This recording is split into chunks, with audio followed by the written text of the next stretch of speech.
Hello and welcome to TNIE. This is Chetna Belgire. With the country slowly getting into an unlock mode, with several states giving relaxations, we're seeing huge crowds already on the streets. Vaccination in the country seems to have picked up pace amidst its supply issues, confusion over its dosage, efficacy with the Delta variant, and even approvals. To speak about the third wave and clear some of the issues with regard to vaccines in India, we have with us Dr. Gagandeep Kang, one of India's best known virologists and microbiologists, who is with Christian Medical College in Vellore. We're very honored to have you here at TNIE, ma'am. Welcome. Dr. Khan, Thank you for I just having me. wanted to understand a few issues. Just when we saw that the second wave is settling down, we are seeing an increase in cases in Maharashtra, and then we are talking about the third wave. So, do you think there will be a third wave in India? And if yes, when are we going to see it? And is it going to be as bad as second wave? I think it's very important to understand that the rapid decline of the second wave really happened because there were measures taken to suppress transmission of the virus. There were lockdowns, there were restrictions on movements, on travel between districts and states, requirements for testing. As soon as those get lifted, then and people start to move around, your chances of transmission of infection go up, and you're going to wind up seeing a surge in the cases. Now, the thing that we need to track is a surge not only in tests positive, but also in hospitalizations and mortality. And it's important to remember that hospitalizations and deaths happen sometime after the tests go up, because it takes time for a person who's tested positive to become sick. So these are indicators that we must continue to track, and we need to have, as Maharashtra has developed, a strategy that says that if we get to this point, then we will introduce restrictions. And we need to be prepared for that till we can get a larger part of our population vaccinated. So when we're talking about, like you said, we need to have measures ready in place. But there is this whole confusion now, which has started with the dosing of vaccines. Like, while the Lancet publication indicates that, two doses with a shorter interval provides better efficacy, then we have this Oxford Vaccine Group in their preprint say that, 10-month interval is fine. And India has chosen a gap of 84 days. So what is the advice you're giving the government regarding what would be your advice to the government regarding the ideal interval for 2 doses of Covishield vaccine? There's a difference between ideal and practical. So if we think about any vaccines, the ideal dose between ideal interval between two doses is likely to be about 4 to 6 months for most vaccines. Maybe for inactivated vaccines, you could have it shorter. Is 3 weeks the right dose for a Pfizer vaccine? We don't know, because we haven't done the comparisons. So the one thing to remember is that you need a minimum of a 3-week gap, but there is no maximum gap. The further out you push the second dose, the greater the likelihood of ultimate advantage. The question is, how quickly do you want that ultimate advantage? If there is a situation where you need 2 doses to get complete or full protection, then you want to bring the doses closer together. If you want to make sure that whoever gets vaccinated has the best possible immune response, then you want to push the doses apart. The question is, what is likely to happen between the first and the second dose? What's exposure likely to be? If exposure is going to be low, then there is no issue with pushing the second dose far out. If exposure is going to be high, then you have to now play a balancing game between the exposure and the immune response. So what do you suggest now in India, looking at the current scenario, like each state is doing differently? I mean, the virus is also behaving differently. So how do we? I think with Covaxin, the only data we have is a 4-week interval. So we stay with the 4-week interval for that. For Covishield, we have data that goes out from weeks to months. There is no wrong interval. For me, the fact that one dose of Covishield gives really good protection against severe disease and death means that I'm happy to be able to give one dose to more people. So if you were to ask me to come up with the ideal strategy, I would do an age descending strategy where I would try to cover the older age groups as much as possible. Today we are at 50% of over 60s being vaccinated. That's not good enough. We need to get to 80% of over 60s being vaccinated, preferably cover them with both doses, but at least with one dose. And then I would move to a lower age strata. I mean, I think if we are to think about it, we might wind up actually doing better by giving one dose to everybody and then going around and giving the second dose to people and not worrying so much about whether it's 4 weeks or 6 weeks or 8 weeks or 12 weeks. That first dose protects. And that's the important thing for us to know. Yeah. So yeah, we are seeing a kind of pace picking up in India in terms of vaccinating, with several drives happening across various states. But then suddenly this whole approval issues of Covaxin not getting its WHO approval, and then Covishield not getting its EU green pass. So there are a lot of these issues which adds on to kind of vaccine hesitancy. Can you comment on that? I think the Covaxin approval, WHO takes time. You know, when you have your data is when you apply to WHO. We may remember that we got the FDA approval, and then the WHO approval for Pfizer vaccine came weeks later. So obviously for us, there was going to be no approval of Covaxin by WHO unless there was efficacy data available.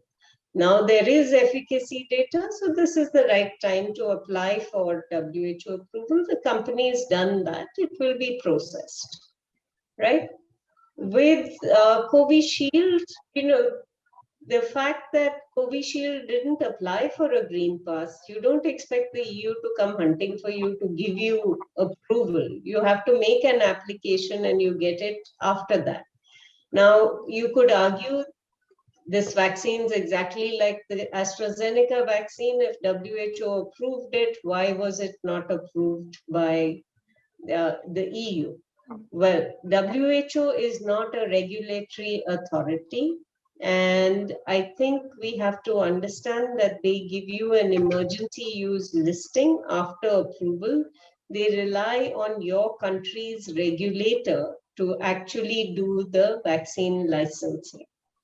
With the EU has approved the AstraZeneca product, which is called Vaxzevria.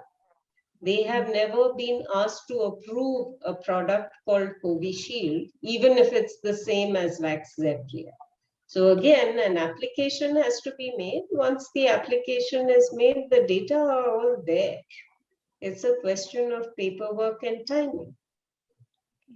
So our students need not worry about not being able to get there or anything of that sort, because there's a lot of worry happening right now, especially among students here. Well, to most of the places that these students are going, there are going to be vaccines available. Once you've been accepted into a program, you just have to comply with what that program is asking you to do. And that may be country regulations, it may be local regulations. You have to make sure that you are compliant with those. Mhm. So now when we're talking about these approvals, and there is this whole, there are some studies which are coming out with the mix and match of vaccines. So is India doing any kind of study like that? And do you think this is a possibility here anytime soon? Because the study in UK said that, AstraZeneca and Pfizer can be taken. It gives up boost the immune responses against the SARS-CoV-2. So is there anything of that sort here?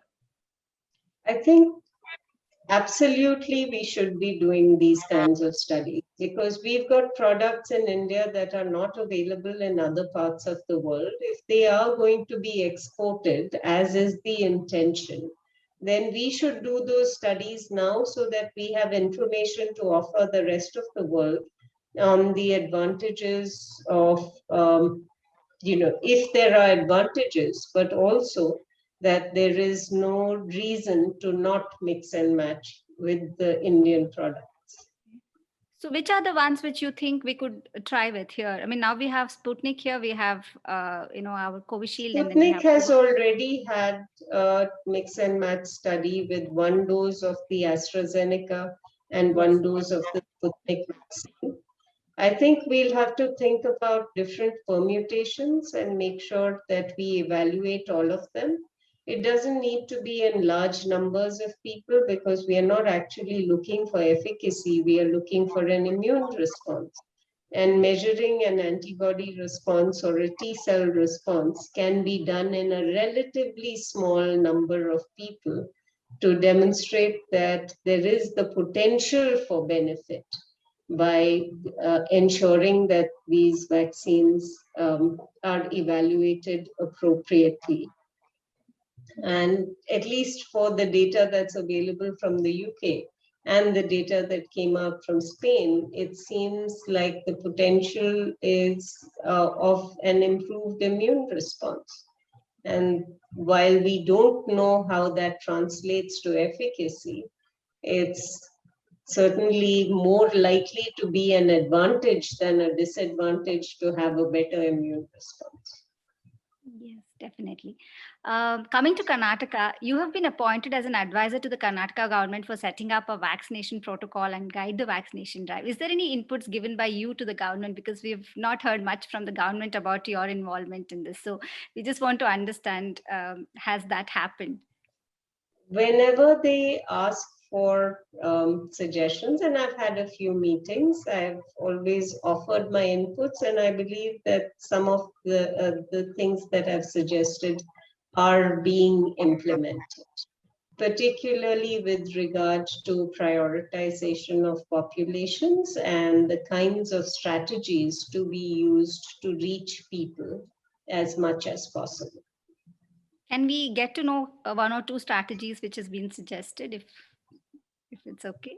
Well, I think it's really for the government to decide which ones they want to implement. But the feedback that I've gotten from the people who are part of the program is that they've implemented the strategies and are finding it quite useful. Basically, it's very simple principles, right? It is who are the highest risk people for either having severe disease or people who are at the highest risk of transmission. So you make sure that you prioritize those populations. When you have a limited number of doses, you maximize the value of those doses by having a strategy that's not, let's distribute it widely across the state. Instead, you try and focus your efforts so that you get the maximum bang for your buck. Mhm. Yeah, that makes sense. Ma'am, how much of the population do you think needs to be vaccinated for the state to talk about herd immunity as such? And are there any particular strategies you think which will work in the, which will help the state to achieve this kind of herd immunity? Is there really a herd immunity possible? Is that even possible? Well, our goal should be to immunize every vulnerable person. And that means reach 100% of people who are eligible for the vaccine. And when that eligibility changes to younger groups, then think about reaching those younger groups as well. So I think it's important to emphasize that whether it is 60% or 70%, it doesn't mean that when we reach that magic number that we stop vaccinating. When we think about herd immunity is a concept that applies quite literally to a herd, which is a closed community, right? So if you have society which is not closed, where people move in and out, We have to understand that people who are coming in may bring infection with them or may be vulnerable, and change the percentage of people in your group that have not been vaccinated or infected previously. So changing the dynamic. When you have people who leave the group, people who leave the group may be previously vaccinated or uninfected people, so that decreases the number you have in the group. They may also be people who have never had exposure, never been vaccinated, or did not respond to vaccine. And they were, when they were within your closed group, protected because you had so many people who were infected or vaccinated that infection had stopped spreading. That's herd immunity. But as soon as that person who has not responded or not received the vaccine leaves the herd, they are vulnerable again. So herd immunity is not a simple concept where you say, if I reach 80%, I'm fine, or if I stay at 60%. It's not an on-off switch. You have to understand what you're dealing with. This is largely at a population level. And the best way to think about it is not to think about it as immunity, but think about it as protection from transmission, where it will be, as you ramp up vaccination, your protection from transmission will also increase. It will never be perfect, but it will be better. Okay, yeah.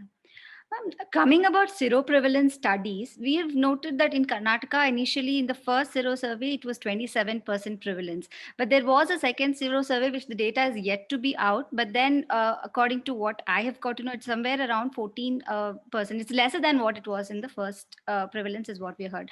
And also, ICMR's data is also very similar to that. You know, the immunity is the prevalence is kind of lesser than what it was in the previous. So do you think these studies, do they look more of statistics than real? You know, I just want to understand that. Is it I really think working? a lot depends on the tests, because there's one study from Karnataka that showed 55% in urban areas and 45% in rural areas. And that was done in September of last year. Yeah. So a lot depends on the test you use. If you use a poor test, you will have lower seropositivity.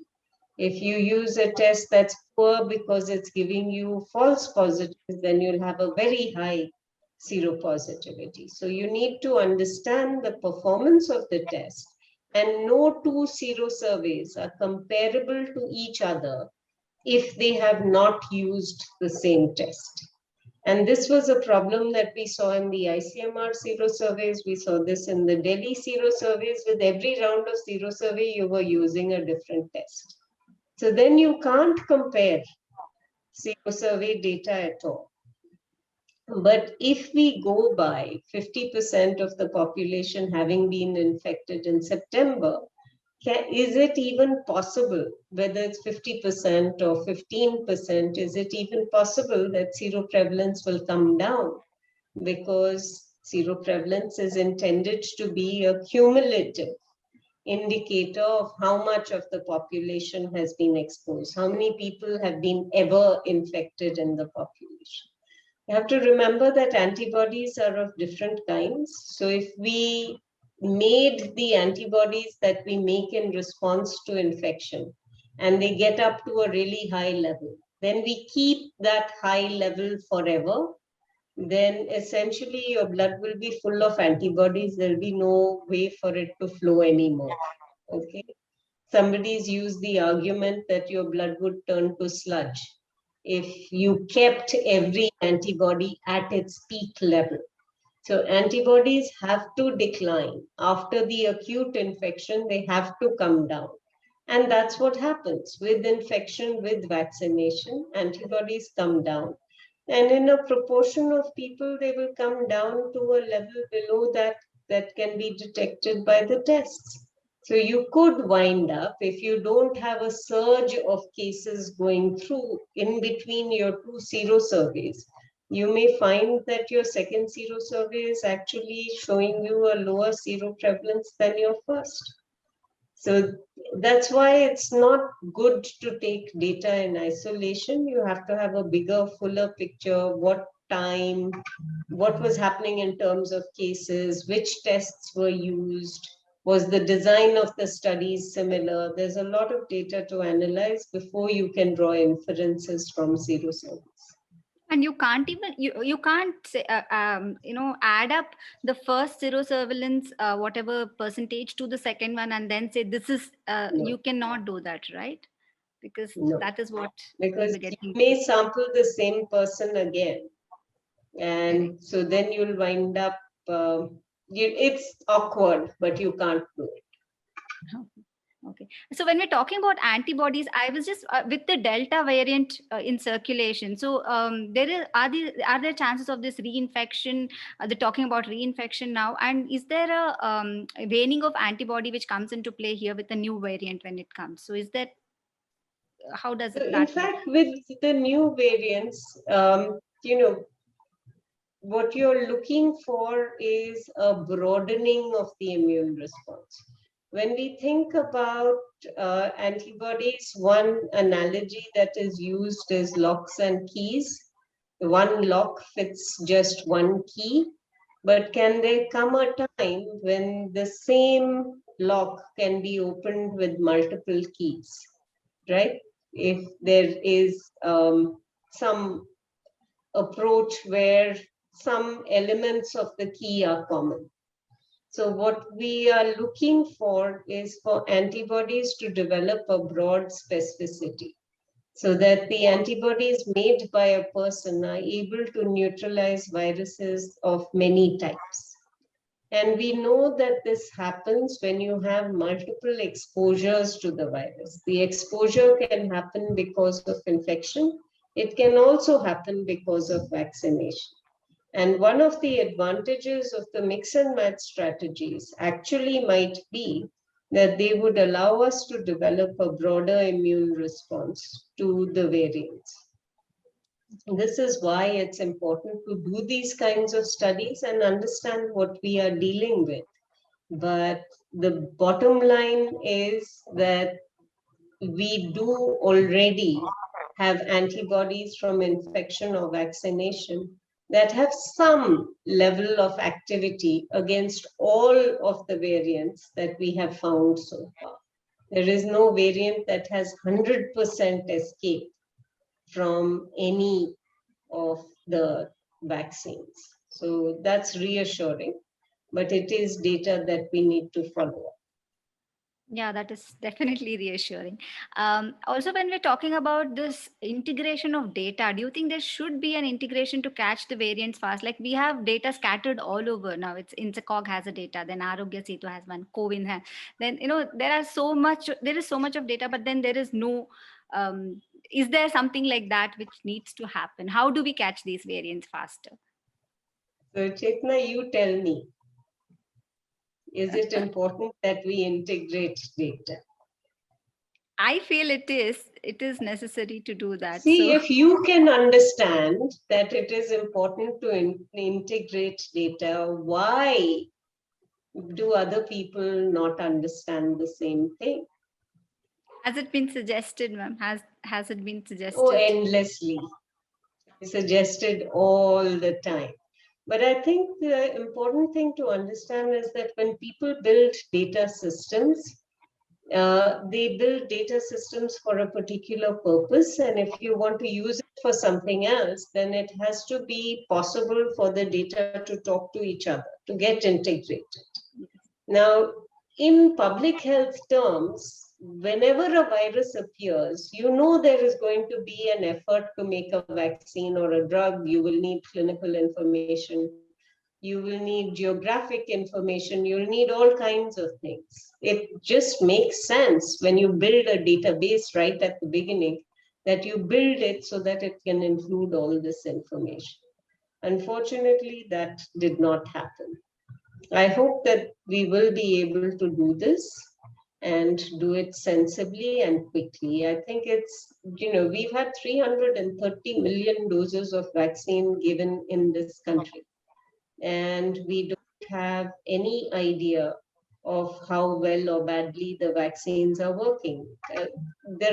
There's one published paper from CMC Vellore that relies on the 10,000 healthcare workers that work in CMC. I'm really glad that my institution did this. And, our administration was really proactive, got it out there. But we've had similar data reported from other places, but not yet published. But 10,000 out of 330 million doses, I think we are wasting information that would be good for us and would be good for the world. So is there any, there is California, I think, has done something of this sort where they have done a dashboard where they have integrated the data. So is there any other country which has actually done this so that we can... This is not rocket science, okay?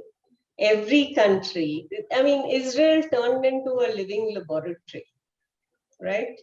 Israel has a very limited number of people, and they were able to have all of their data available. They were able to publish this data 1 month after they started their vaccination program.